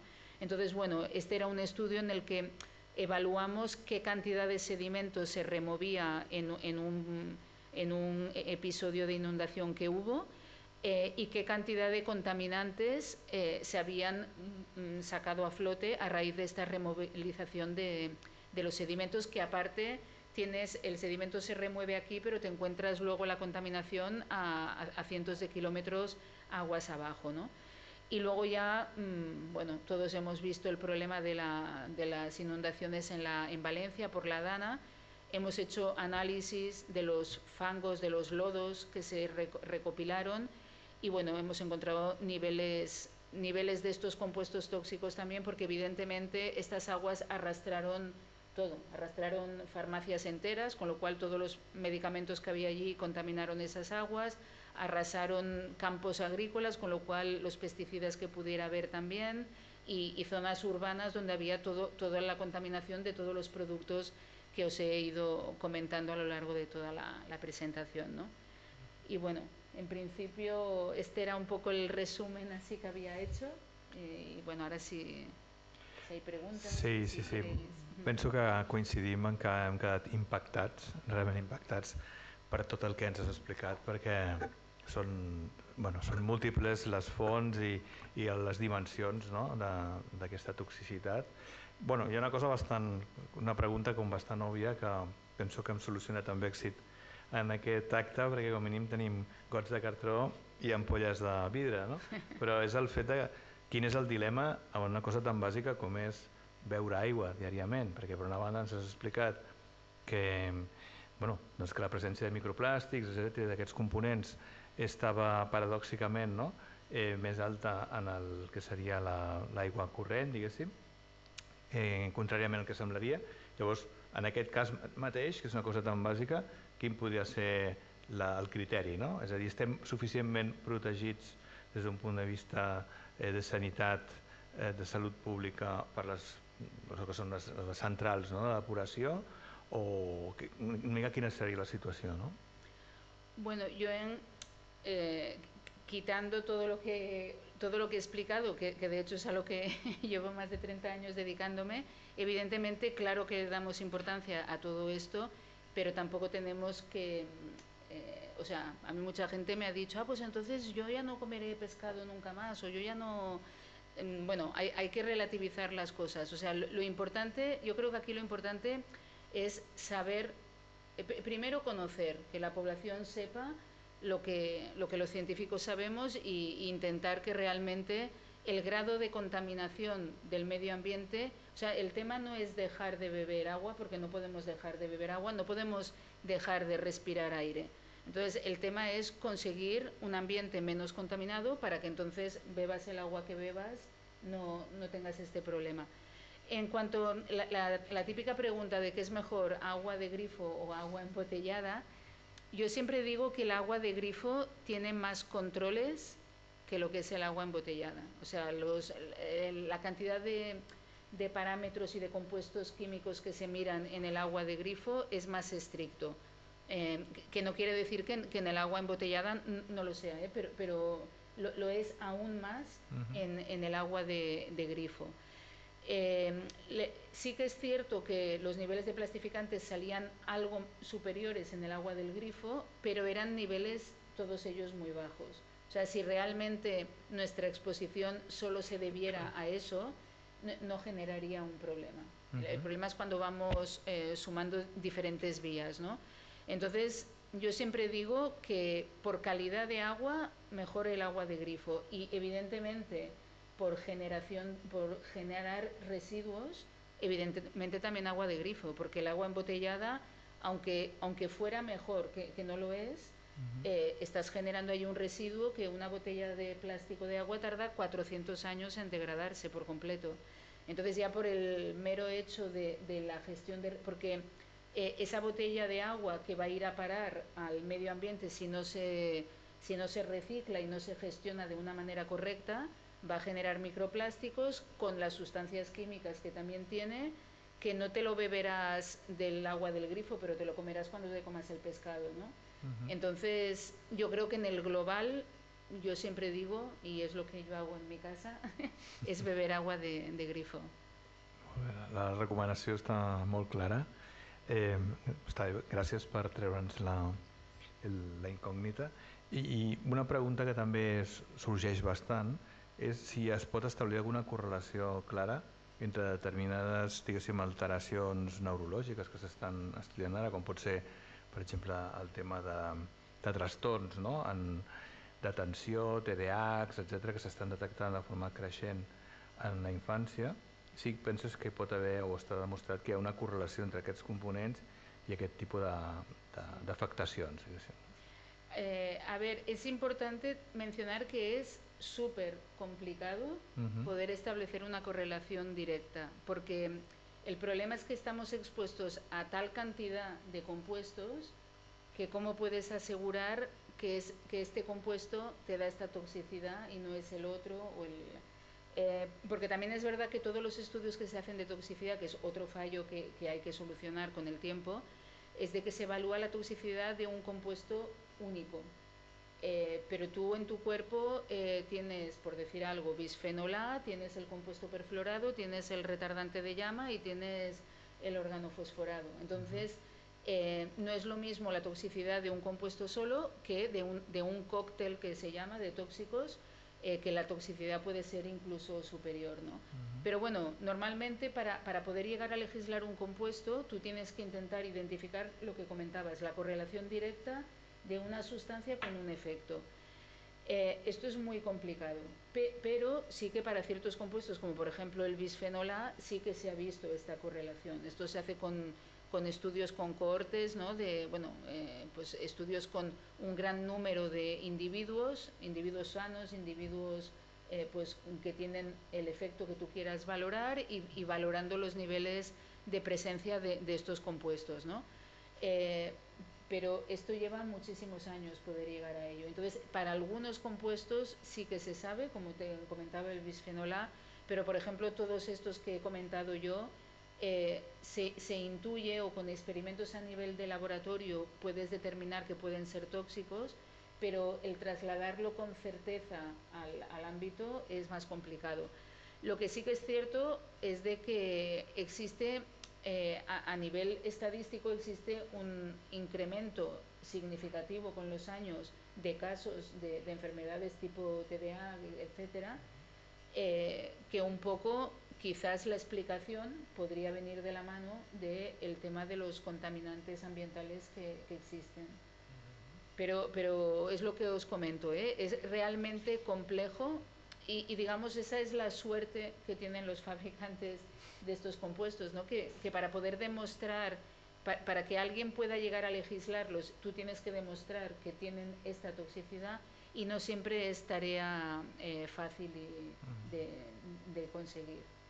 Ara que comentes els fabricants, has parlat de substàncies com el bisfenol A i altres que en casos molt concrets doncs sí que s'ha arribat a determinar que això clarament és tòxic i que no s'hauria de fer servir. Com valoraries tu la reacció en general, pel contacte directe que heu tingut de la indústria, dels fabricants i vinculat a això doncs, de la pròpia administració? En aquest cercle, quina ha estat la vostra experiència, si inclús hi ha hagut algun indicador positiu o no, etc. No? Com està reaccionant, no, la indústria davant d'això? Yo la experiencia, y no mía en particular, sino a nivel mundial, lo que se ha visto, ¿no? Es que la empresa no ha tenido nunca esta sensibilidad.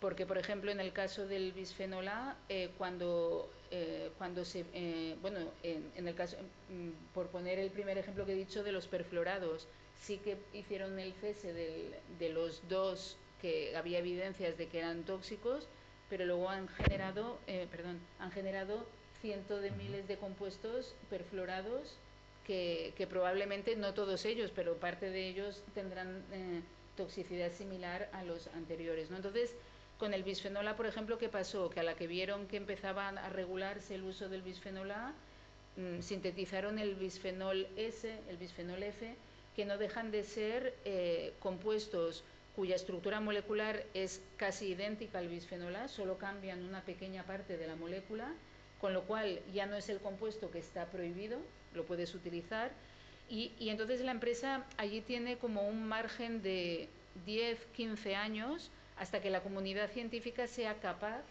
de demostrar que ese nuevo compuesto que están utilizando, el bisfenol S, por ejemplo, también es tóxico. Y otros, échale 10, 15 años a que los legisladores lo legislen, ¿no? Entonces, yo creo que la industria siempre ha cogido el camino fácil. Me prohíben el producto A, sintetizo el A', ¿no? En vez de decir, pues voy a buscar una alternativa completamente diferente que evite los problemas que me está dando este compuesto.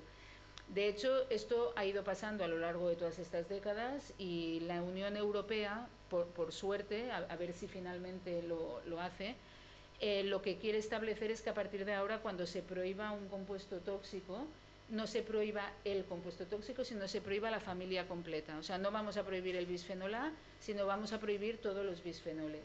Pero eso a día de hoy todavía no está. O sea, la Unión Europea està, digamos, pensando en que debería hacerse, però todavía no se hace.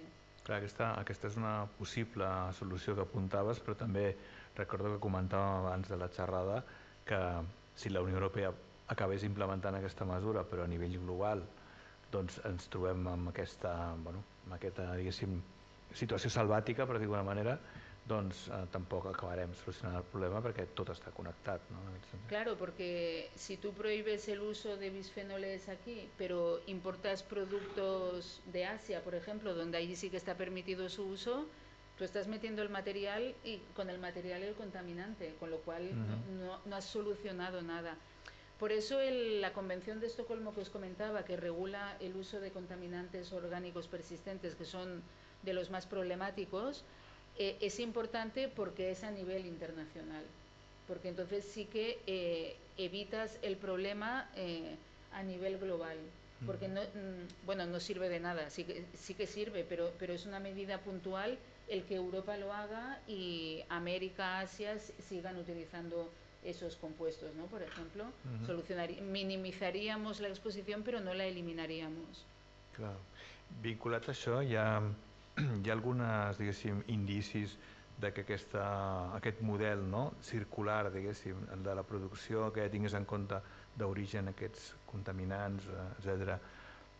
Estiguem avançant en aquesta direcció, a part del que comentaves tu ara de la Unió Europea i d'aquesta disposició, diguéssim, normativa, no? En evitar el uso de los compuestos ya desde sí, ja, exactament, ja com a model, diguéssim, circular, per alguna manera, no? Bueno, hay la intención también de incrementar la lista a nivel europeo, de incrementar la lista de los compuestos que a día de hoy todos sabemos que son tóxicos pero que todavía se utilizan. Hay la intención, pero luego hay bastante presión de los lobbies que hacen que estas intenciones tarden mucho tiempo en materializarse.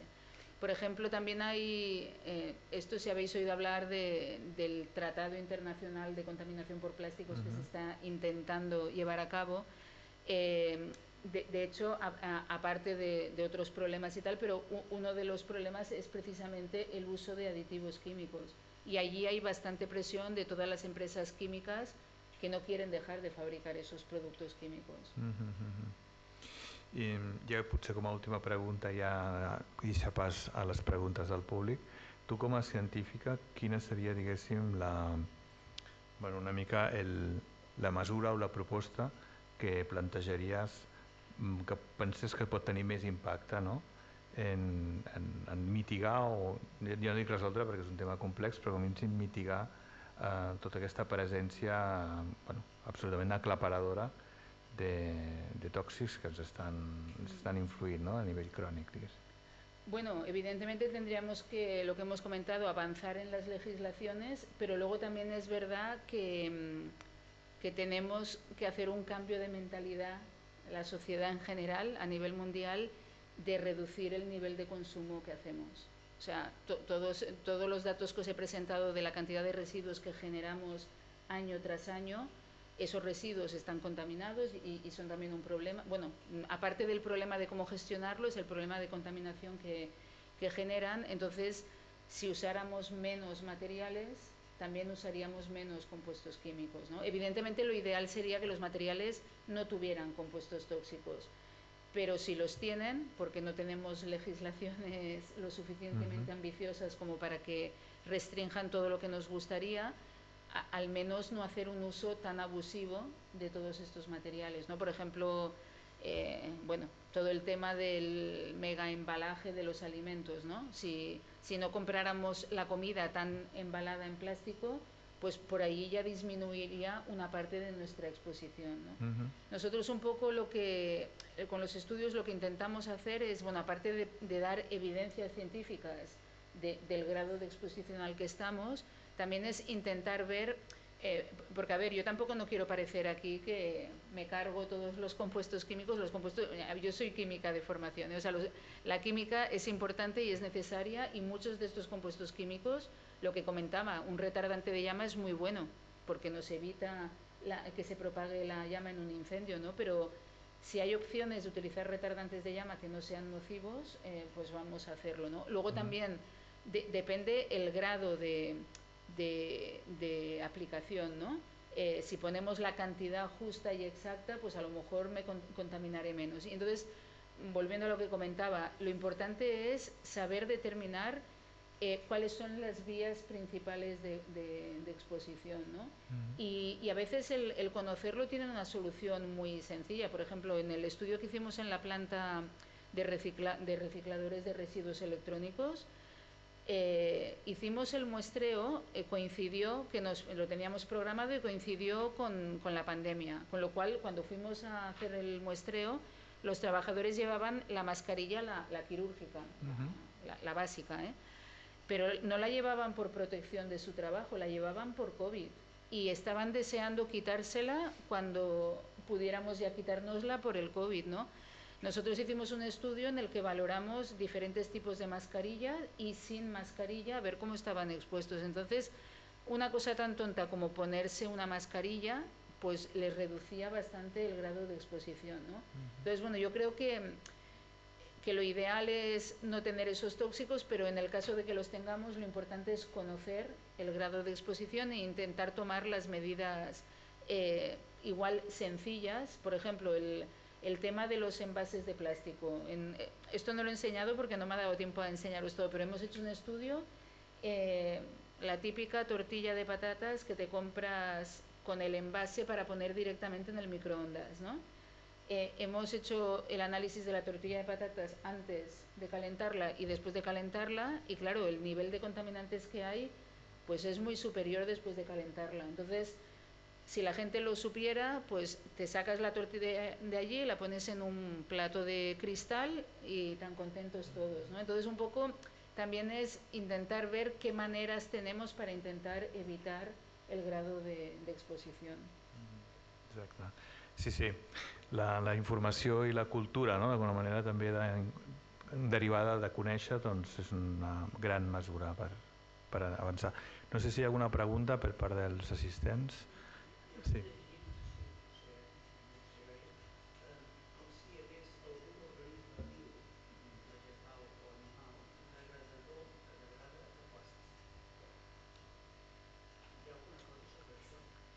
Bueno, hay diferentes estudios que muestran que una determinada bacteria, un determinado hongo, etcétera, son capaces de degradarlo, pero claro, una cosa es un experimento a laboratorio que le pones un trocito de plástico aquí y valora si al cabo de una semana te lo ha degradado, y otro transformar eso a escala industrial, que habría que hacerlo con las grandes toneladas y millones de toneladas de residuos que generamos, ¿no? Y luego también allí yo siempre digo, hay que ver, degradas el polímero, si el bicho es también capaz de degradar el contaminante, perfecto, pero si no, solucionamos la mitad del problema. Por ejemplo, esto también hay, bueno, hay todo el tema de los bioplásticos, ¿no? Materiales plásticos alternativos a los polímeros clásicos de petróleo, pues que sean más biodegradables, etcétera. ¿Cuál es el problema de estos bioplásticos? Que la base con la que se fabrican lamentablemente es de peor calidad que la que deriva del petróleo, ¿no? Entonces requiere que le añadas mayor cantidad de compuestos químicos. Entonces sí que es verdad que vas a tener un material que se va a degradar más rápidamente, pero tienes más cantidad de compuestos tóxicos, con lo cual estás solucionando una parte del problema y empeorando otra, ¿no? Entonces, bueno, a veces se está trabajando en este tipo de soluciones, pero hay que ver el completo. Nosotros siempre decimos, en la contaminación de plástico, el problema que vemos es que la gente solo se fija en lo que se ve, ¿no? En el residuo plástico que tengo. Pero en los compuestos químicos tóxicos que hay, eso como no se ve, porque a simple vista no lo vemos, nadie se preocupa de qué pasa con esos compuestos químicos. Es lo mismo que en el reciclaje, ¿no? Neumáticos, los reciclo y hago el parque infantil. Perfecto, porque el residuo que tenía ya no lo tengo y lo he aplicado en otro ámbito y todo perfecto. Pero nadie se ha parado a ver qué pasa con los compuestos tóxicos que hay en un neumático, que luego van a parar a un parque infantil, que hay un niño pequeño que está jugando allí. Entonces, bueno, hay que ver el problema completo, digamos.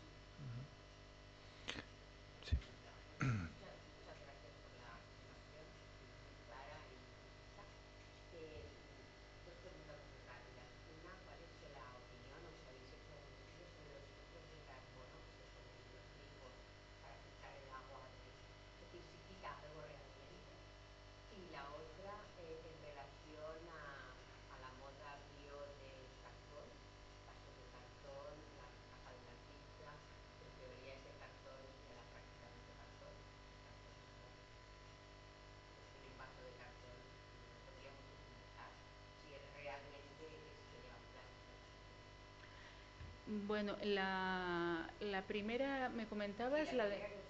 Sí, sí, sí. La verdad es que esto, a raíz del estudio que hicimos, mucha gente nos lo ha preguntado y no incluimos muestras con filtro para evaluar qué pasaría. Todo dependerá también del filtro, o sea, el tamaño del micro nanoplástico que atraviese o no atraviese el filtro.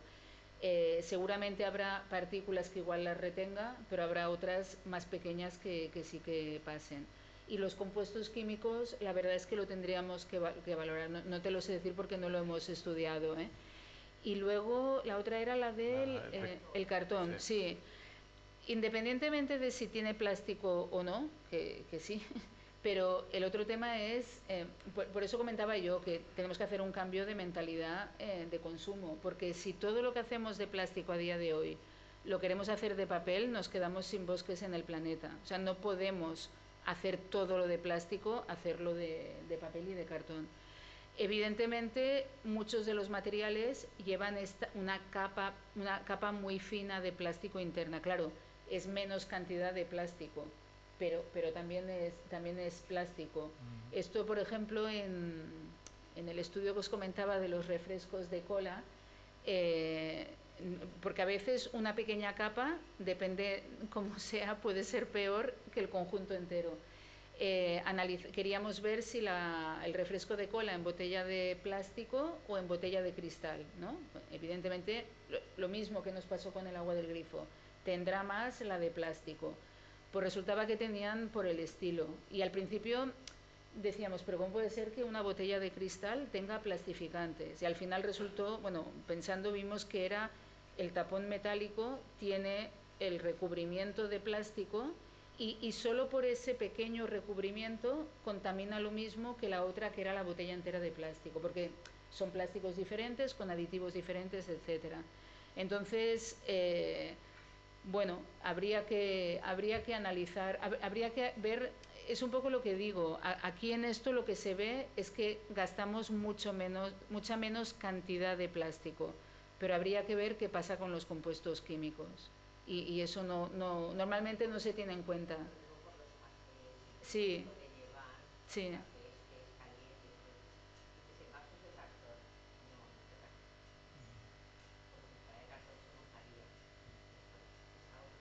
Bueno, y aparte no deja de ser también un residuo que estás generando. No será plástico, pero será cartón y también es un residuo que hay que reciclar. I és complicat de reciclar, a més a més.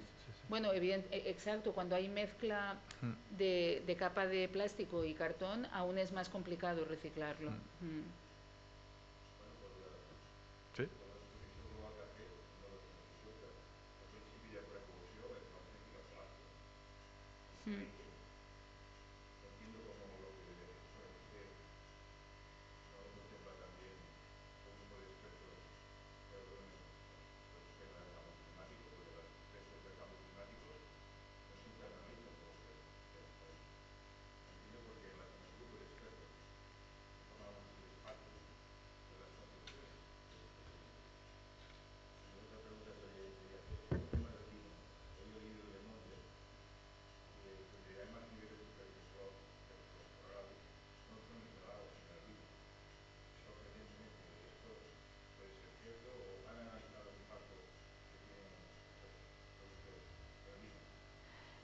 En el vino hemos hecho un estudio reciente, pero por tema de plastificantes, porque, bueno, nos contactaron porque, pero el tema de perfluorados lo desconozco, no lo hemos analizado.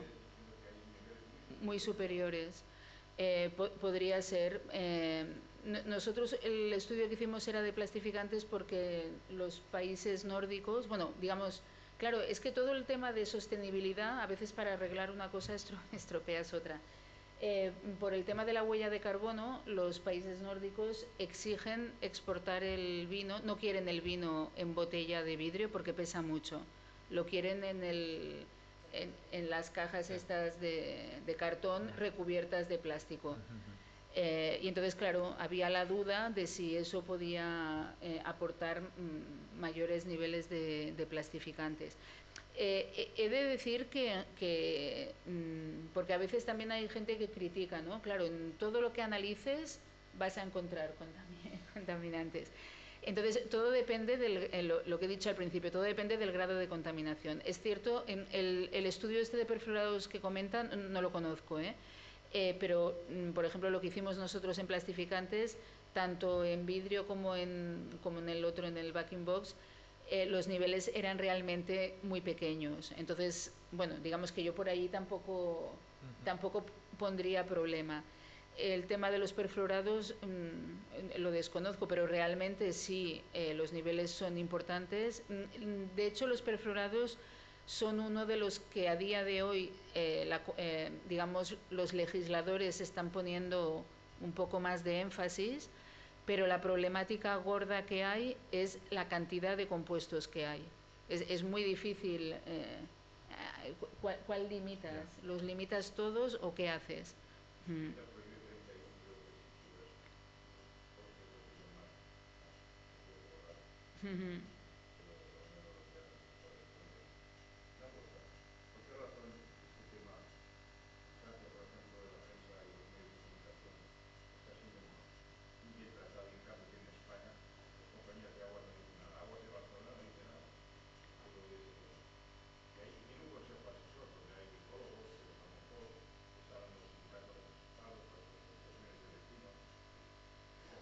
Sí, bueno, claro, eso habría que preguntárselo a Aguas de Barcelona. Yo por la parte que a mí me toca...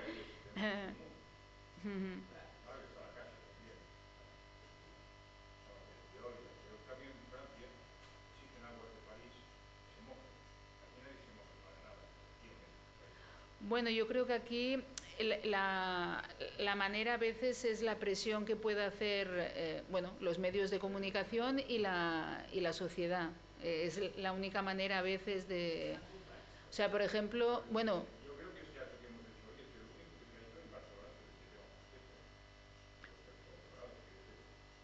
De los perfluorados puede, del tema, de los temas más generales que he tratado yo, y yo he dado unas cuantas, ¿no? Sí, en diferentes instituciones, ¿eh? Bueno, yo esto es un poco lo que digo, que la sociedad tiene derecho a saber todos estos estudios que hacemos, aunque no sean agradables de oír, pero tiene derecho a saberlo, ¿no? Y no sé.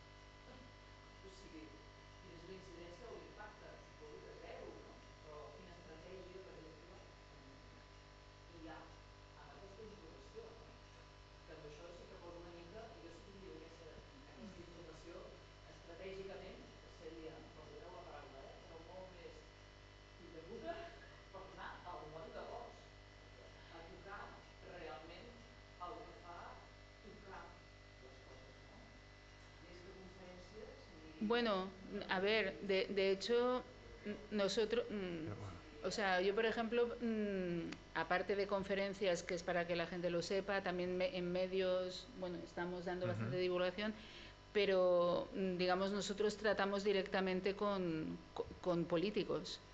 Y, por ejemplo, el hecho de que se incluyera el bisfenol A y los phtalatos en la ley de residuos fue gracias a que les dijimos, ya que estáis redactando la ley, hacer el favor de contemplar el tema de los compuestos químicos. Entonces, bueno, claro, el listado que pasé yo de compuestos a prohibir era mucho más amplio, pero bueno, al menos conseguimos esa parte, ¿no? Es complicado. Hemos hecho también, a ver, a nivel político, hemos ido al Parlamento de Cataluña, hemos ido al Parlamento español también. Nos reunimos precisamente con la presidenta del Parlamento, en la Armengol. Le explicamos, bueno, nos recibió y eso parecía, o sea, al final cuando vas y lo explicas parecen pues como, bueno, tenemos un problema y habrá que tratarlo, pero claro, luego ves que van pasando los meses y no tienes la respuesta que tocaría. Claro, nosotros, claro, más que eso, llega un punto que ya no podemos hacer, ¿no? Pero a nivel de los científicos también es frustrante, ¿eh? O sea, y por ejemplo es muy frustrante, yo estuve trabajando una de las primeras familias de, bueno, lo primero que trabajé fue en el tema de las dioxinas, las emisiones en las incineradoras de dioxinas, que claramente eran muy cancerígenas, es de los compuestos más tóxicos que hay. y empezaron a ponerse normas europeas en las que nosotros participamos para establecer los límites, etcétera. Y luego hacíamos las inspecciones en las tomas de muestra en las incineradoras, pero tenías que avisar el día que ibas a hacer la toma de muestra. Entonces queda todo muy falso, porque el día que yo iba a tomar la muestra, ese día pondrían la incineradora a trabajar a la temperatura que tenía que trabajar y en las condiciones, pero ¿quién te dice que al día siguiente lo iban a aplicar, ¿no? Entonces, bueno, realmente es complicado. Sí que es cierto, con esto no quiero decir que no se haya mejorado, ¿eh? El tema de las dioxinas, afortunadamente, con los años ha ido mucho mejor, y eso se ve en estudios de contaminación, de tendencias temporales, en que los niveles de contaminación de dioxinas ya en la población a día de hoy son inferiores que los de hace 30 años, ¿no? O sea, que algo sí que sirve, pero que es todo muy, muy lento. Y evidentemente lo que nosotros siempre luchamos es por el principio de precaución. Hasta que no sepamos seguro que este compuesto no va a generar un problema, no le deis vía libre para poderlo utilizar. Però és molt complicat. Bueno, ja has apuntat tu, no? Em sembla que és molt revelador aquesta nova orientació de la Unió Europea per dir anem a la causa del problema, que és no anar tirant la pilota endavant indefinidament, i anem directament a famílies de compostos que ja sabem clarament, ara no m'inventis la variant 23 perquè sabem que tindrem aquest mateix problema. Llavors, feta la llei, feta la trampa en aquest sentit.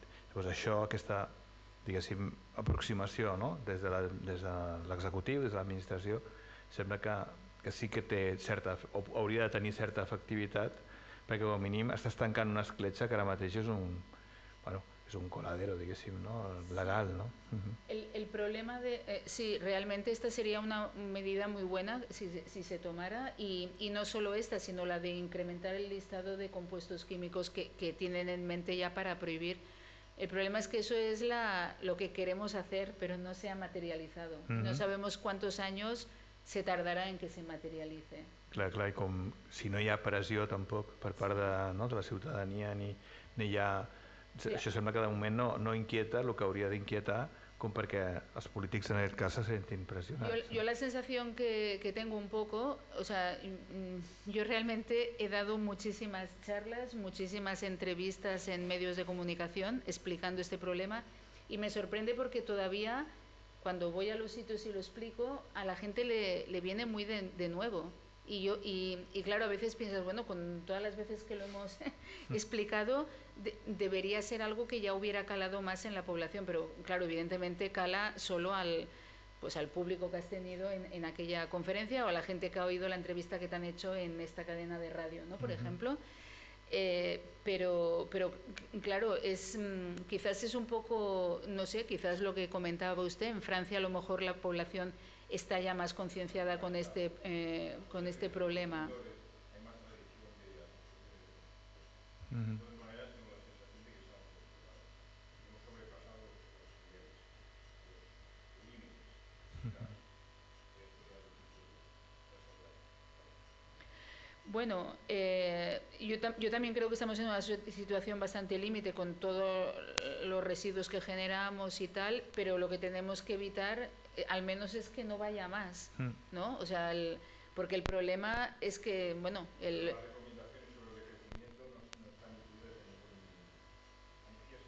Por ejemplo, en las conferencias del cambio climático de hoy en día siguen comentando el crecimiento sostenible.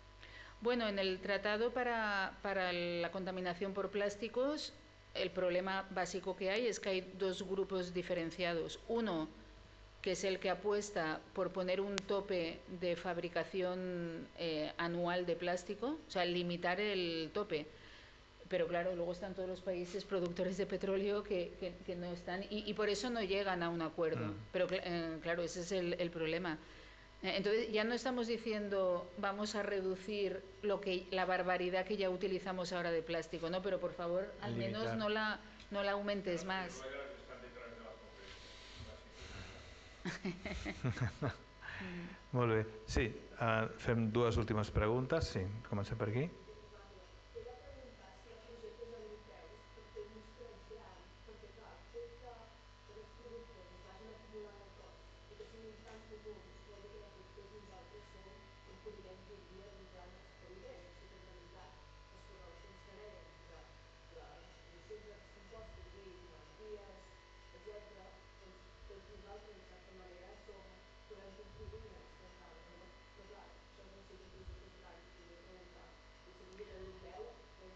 Sí, ha habido bastantes proyectos europeos que primero se han centrado sobre todo en ver los niveles a los que estamos expuestos. Entonces, de esto hay una gran cantidad de datos en diferentes individuos de diferentes países, etcétera. El hecho que comentas para luego poder correlacionar con los efectos, eso es mucho más complicado porque, por ejemplo, los estudios que se llevan a cabo muchas veces es la madre embarazada, ¿no? Por ejemplo, tomas la muestra de la madre embarazada el primer trimestre, el segundo, el tercero, cuando nace, luego en la revisión del niño de 1 año, de 3 años, de 7 años. Entonces, estos estudios son muy costosos, muy largos, y no puedes incluir poblaciones inmensas, ¿no? No sería factible. Entonces, sí que hay proyectos europeos en este sentido. Precisamente ahora hay una convocatoria para evaluar este tema con el tema de los microplásticos, ¿no? Por ejemplo. Pero bueno, también poder hacer un estudio, pues claro, si tienes que tener a las mujeres embarazadas ahora y si tienes que valorar al niño hasta que cumpla 7 años, por decir algo, pues claro, hasta dentro de 8 años no vas a poder tener ningún resultado factible, ¿no? Pero bueno, sí, la Unión Europea sí que financia bastantes proyectos en este sentido. Teníem una última pregunta més per aquí. Llavors el reciclatge de residus plàstics, que sí que un tant per cent tan petit, realment pot ajudar a eliminar alguna cosa. Jo a vegades quan vaig a llançar penso, no sé, quan faig la pregunta, no sé. Bueno, esto un poco es lo que habíamos estado comentando. A ver, el problema un poco que digo yo siempre es trasladar la responsabilidad única y exclusivamente al ciudadano, ¿no? Entonces, ¿qué es lo que pasa ahora? Ahora nosotros nos dicen, tenéis que reciclar, y todos reciclamos, pero creemos que reciclamos, no reciclamos. Lo único que hacemos es una recogida selectiva. Los que tienen que reciclar son los que cogen el container y se lo llevan. Y estos son los que no reciclan lo que deberían. Entonces, bueno, yo por eso siempre digo que por más buena fe que haya de la población, no puede ser única y exclusivamente responsabilidad nuestra. Tiene que haber medidas legislativas que lo apoyen y que penalicen al que no lo haga, ¿no? Es un problema realmente. Y yo siempre digo, si con todo lo que decimos que reciclamos, cada año seguimos fabricando más plástico, pues no sirve de nada reciclar. O sea, el reciclaje en teoría es la solución para no fabricar nuevo, pero si cada año sigo fabricando más nuevo, no me sirve de nada lo que estoy reciclando. Totalment. Sí, sí. Falta pedagogía. Pedagogía, porque yo en mi tribu soy la única que digo cosas con Tefal, suprimir las sartenes de Tefal, bueno, porque yo las solerlas. Sí, sí, sí, sí. Bueno, pues soy una gran seguidora de... Y bueno, lo quiero transmitir, ¿no? Me dicen, alguno me dice, mira, la tóxica. Con cariño y con amor, ¿no? Pero no entiendo por qué hay una reacción... Es que es un concepto... de esto. Y personas que han estudiado carreras. Pero es un concepto complicado... ¿Qué pasa aquí? ¿Qué nos pasa? Pero es un concepto complicado por dos motivos. Uno, porque el compuesto químico tú no lo ves y lo que no ves crees que no está. O sea, sí, sí, sí. Y luego porque los efectos no los ves. Bueno, y por ejemplo, si yo ahora cojo un cáncer, tampoco voy a pensar ha sido por el plástico. Pensaré he tenido la mala suerte o... quiero decir que tampoco cuando te pasa el efecto, si te pasa, tampoco lo relacionas directamente con el químico. Pero cuantos más números compres, esto es como la Sí, sí, sí. más posibilidades tendrás, Sí. ¿no? Sí, sí. Pero no, es increíble que me encuentre, yo ya no nada, las cápsulas de café, yo las rechazo, pero dice que bueno, que para qué, ¿no? Habríamos que meternos en tantas cosas, pero bueno, empezar, ¿no? Con Sí. no sé, con las 4 o 5. De fet és just el que modestament intentem també contribuir, no, amb aquestes xerrades i aquests debats.